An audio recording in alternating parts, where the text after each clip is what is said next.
Welcome to your new favorite podcast, Two Chicks with Hiking Sticks, with your hosts, Monica. Susan.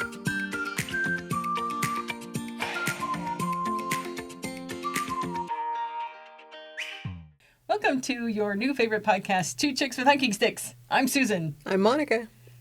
How you been, Monica? I've been okay, Susan. How about you? I've been great. Came back from a nice long trip. You've been in Canada. I've been in Canada, eh? Enjoying the cooler weather, eh? Oh my gosh, it was, and we'll talk about this, I'm sure, on some hiking stuff, but it's amazing when they say you need to prepare for every type of weather condition when you go on a hike. Seriously, started in sunshine, went into rain, went into snow, went into blowing snow. Ooh. Yeah, it was just the wildest thing. Wow. Came back out, sunny again. Nice. And it was only I don't know, a mile and a half, 2 miles. Wow. It wasn't very long. That is a lot of change for a short amount of time. But yeah, so that's what I was really loving all that cold weather. I got to wear all my jackets and my hoodies. Cool. That's always fun. I know in San Antonio, as soon as it gets to 50 degrees, I'm popping on a hat and a scarf. Well, throwing on the flannel. Because you got to use it when you can. I know, right? We never get a chance to use that stuff, so. No, we don't. So I was happy to be in Canada for a few weeks. So. Nice. Yeah, but today we're talking about a couple of really interesting places here in Texas. One is Balmorhea State Park, and then the other is it's the Chihuahuan Desert Research Institute, but also called the Chihuahuan Desert Nature Center. Yes. So those kind of the same thing. We're going to talk about those today. Yeah, and it's interesting. We decided to do this even though the Chihuahuan Desert Nature Center is not a national park. But it's got some really interesting things to see, and we decided it would be a good place to talk about since we were out there and we got to see it. Yeah, I mean, we have no rules here that it has to be a national park or an NPS site or a state site or whatever kind of site. If it's an interesting place that also includes places to hike, to walk about, to explore, and to learn new things, by golly, we're all in. That's right. We're there. We're on it, blue bonnet. That's right. Well, yeah. Okay. We're in. Let's put it that way. We're in whatever. Flynn, yeah. They knew it was something. So our first stop, because we were out in that area in West Texas, we went to Balmorhea State Park. Now, I had never been to Balmorhea. I hadn't either. I had only seen pictures on my little state park app and my state park book that I had, the little catalog book, when I used to check off parks that I'd been to. Yeah, so we hadn't been there, so I really didn't know a whole lot about it other than evidently there was this place to swim. And I was thinking at the time when we went that, well, that's a really fine thing to have out in West Texas where there is no water. Let's have a nice little swimming pool. Yes, and it's actually a good sized swimming pool. It's not tiny. Yeah, so it's a spring-fed pool, but here's the story on that. So just real quick, it was under FDR, the Civilian Conservation Corps. People were put to work to do things. And the CCC. Also known as the CCC. They were put out to go work and do things. And so one of the things that they did, they went out to this area, Balmorhea, and they made a swimming pool out of what was a natural spring, or a cienega, which is what they call them. Yes. That is how you say it, right? I think so. I'm not sure.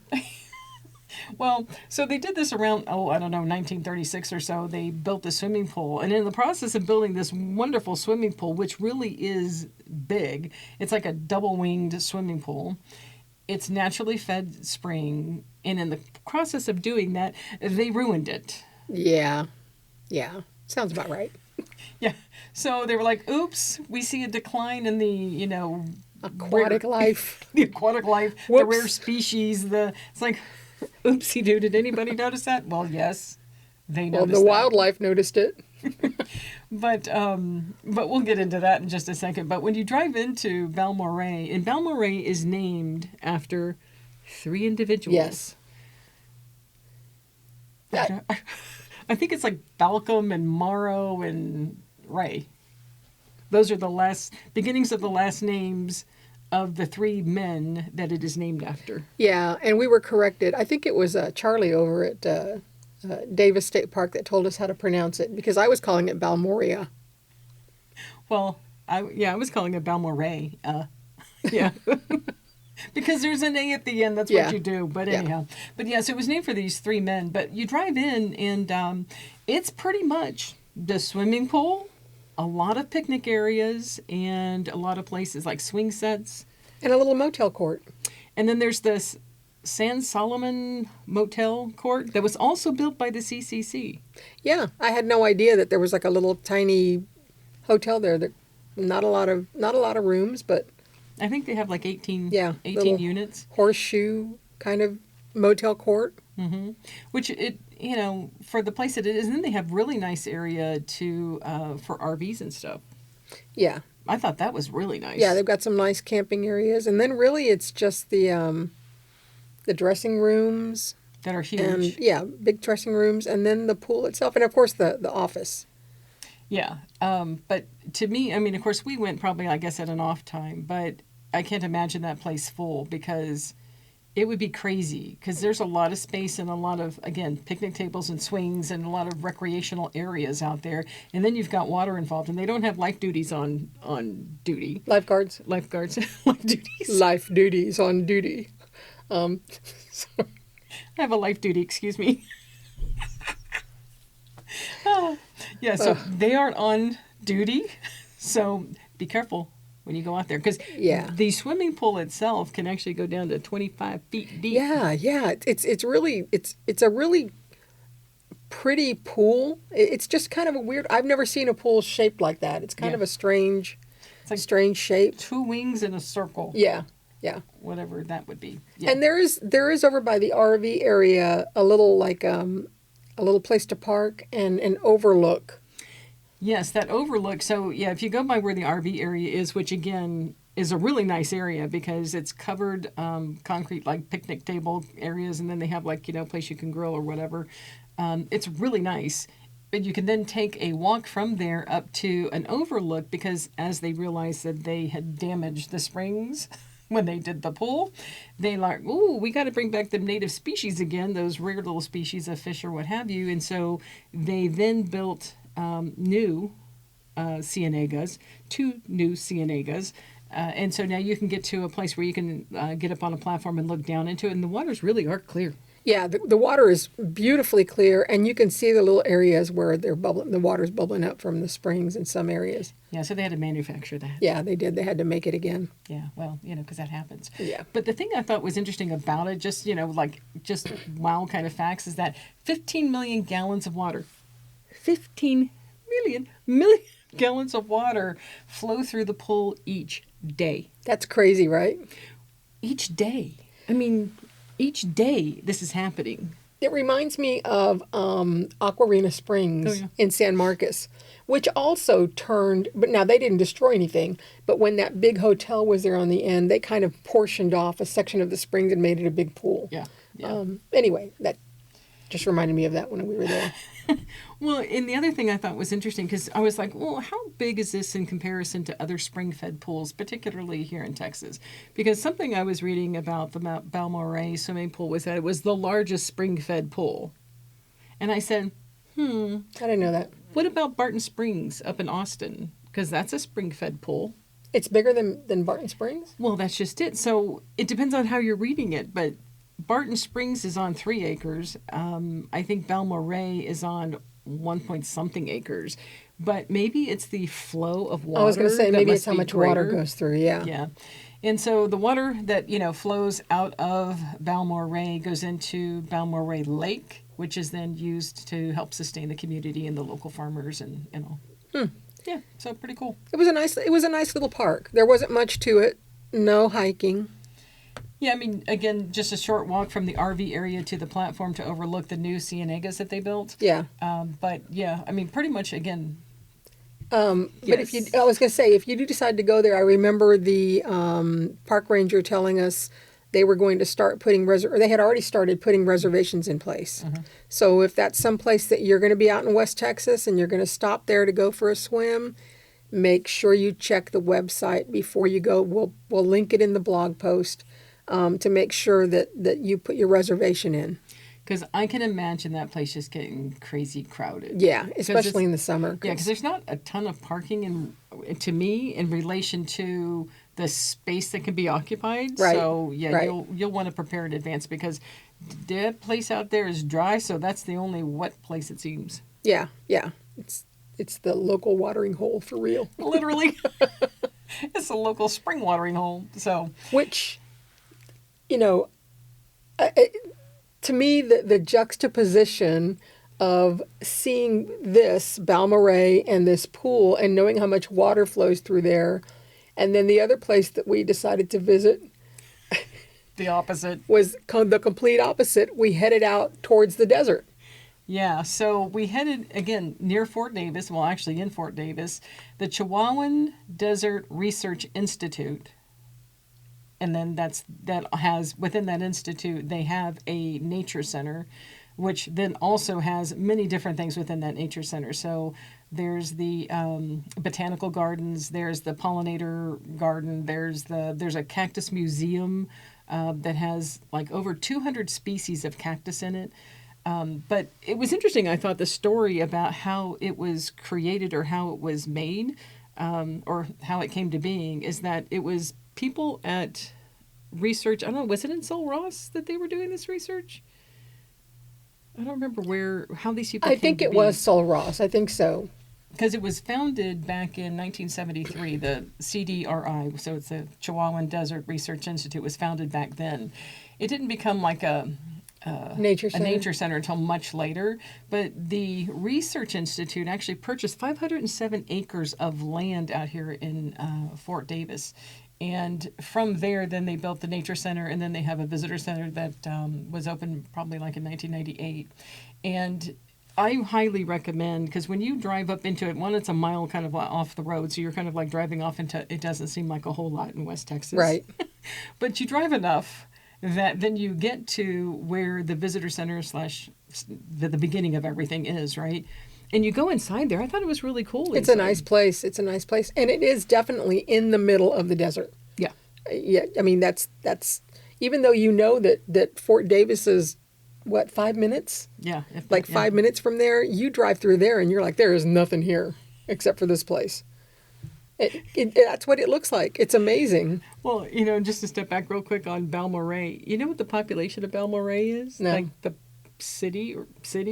It's like under 500.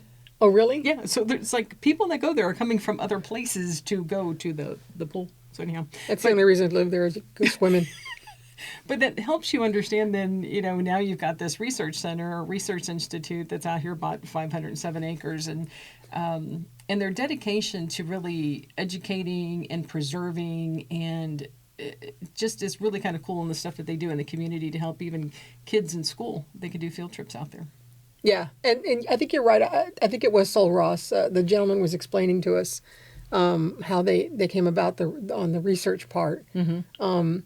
But it's just it's a really cool place, and I was interested, but not like Susan, because when you step out of the nature center, if you're facing it to the left, there was like a whole exhibit on the mining. Oh my goodness! See, this is what I'm saying.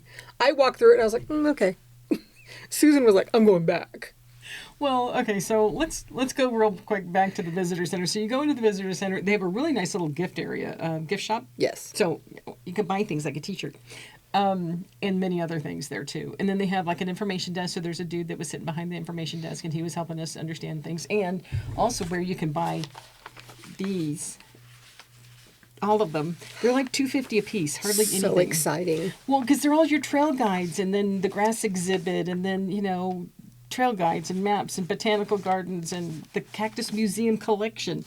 These are really interesting. So anyhow, you can go talk to him. But then they have these You're laughing at me. I'm not laughing at you. I am not laughing at you. But then they have these interpretive panels in there that also talk about like how all of this was created, like these canyon areas, these rock formations, just everything, how it was all created and how it all came to be.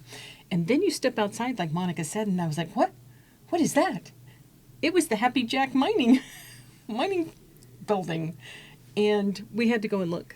It's called Happy Jack. It's called the Happy Jack Mine. I didn't even know that. See, because I read it, I knew it. I didn't read it.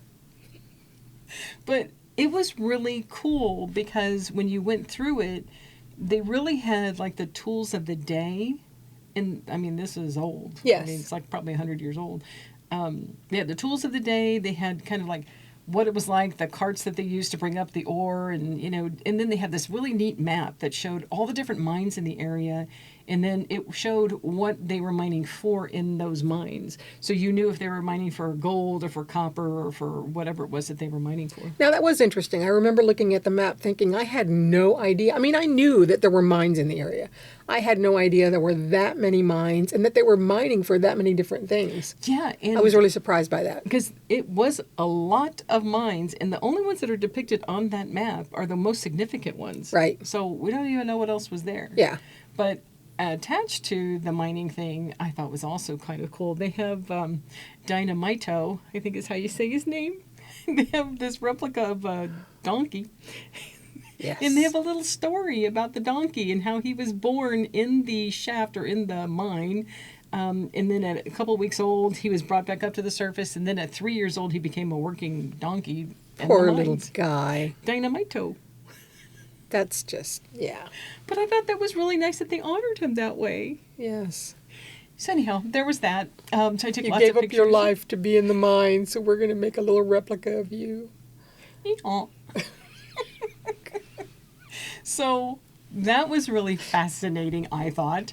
But then they have this trail, interpretive type of trail, that you can go on that has, I don't know, many different stops. I want to say 20-something stops or something, that you can stop at.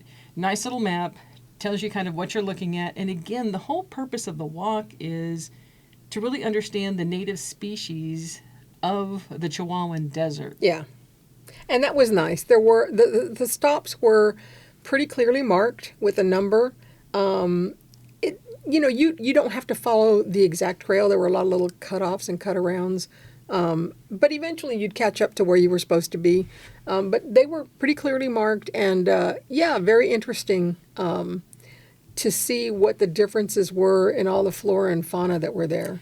Yeah, all sorts of different types. I mean, they're really proud of the number of grassland species that they have, and that they have these examples for people to learn about and understand. Right. Because, people think of deserts as being these vast wastelands, and they're really not. They're not. I mean, they're vibrant and growing, and the flowering bushes and stuff that they've got. I mean, it's just really pretty depending upon the time of year that you go. Yes, and we were lucky. We got there at a really good time of year because a lot of things were blooming. Yeah. A lot of things were blooming. Yeah, and I'll say this. I mean, again, they have like over 3 miles of hiking that you can do there. And they've got some short hikes, a quarter mile. They've got half-mile hikes. They've got, different varying lengths. They have a larger loop you can do. And again, if you get in one of your handy-dandy little trail books, you'll know because they have maps in them. But lots of different ones that you can take. And in my opinion, and I don't know what your opinion is, Monica, but I didn't feel like there was a ton of shade out there. There was some, but not a ton. On the shorter, 1 mile hike to get to the cactus garden, there were some places where you could sit, and they were moderately shady. And it wasn't a long trail, and the nice thing was that they did have places along the way that you could stop. So, Yeah. and it wasn't taxing either. It wasn't a taxing trail. So that was okay. But again, we were there when the weather was actually really nice. Yeah, it wasn't hot. It wasn't cold. Yeah, It was breezy. there was a good breeze. It was, I would say, upper 70s, maybe Yeah. lower 80s. Really, really nice. I could see that if you go when it's hotter, that you're going to want to take a lot of water and go kind of slow. I'm burning up. Yeah. Yeah, because it's really dry out there, so you will definitely want to make sure that you have water on you. Yes. And I think the only bathrooms and the only water are at the actual nature center part. And if you read their website, they're very proud of their restrooms. Yeah. They say they're very clean. And yes. They are. And they are. I use them. Yes, I did too. Are. So, you know. But, yeah, so the different trails and things that they have for you to go see, the different things, again, the pollinators or, the botanical gardens or, the different species and stuff. But ultimately, it takes you up to the Cactus Museum, which I actually found fascinating. I did too. I enjoyed that. Yeah. I liked it. It was, I guess for some reason I didn't realize it was called a Cactus Museum. I was just calling it the Cactus Garden.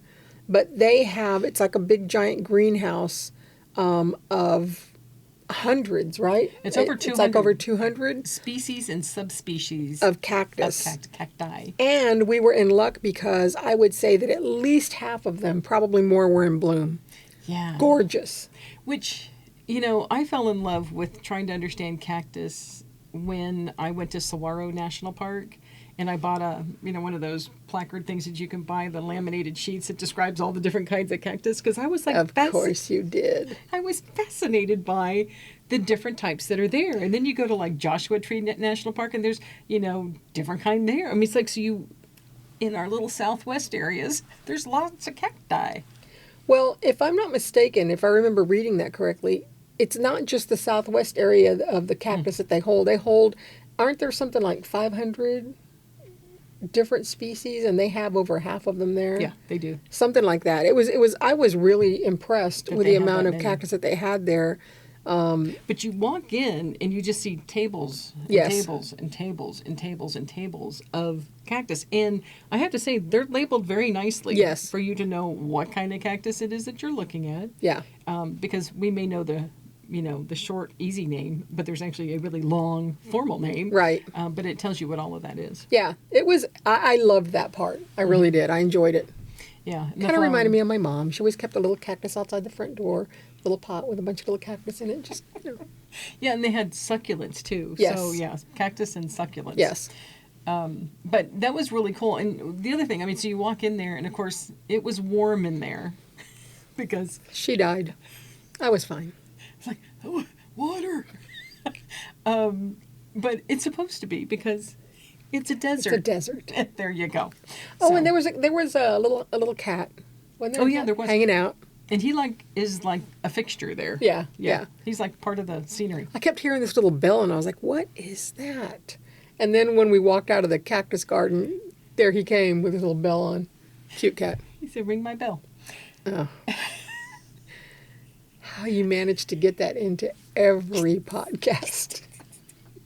So one thing I thought was also interesting is that because this is a nonprofit thing, a nonprofit area, right? Yes. So they really rely on local people coming to visit. There's a fee to visit.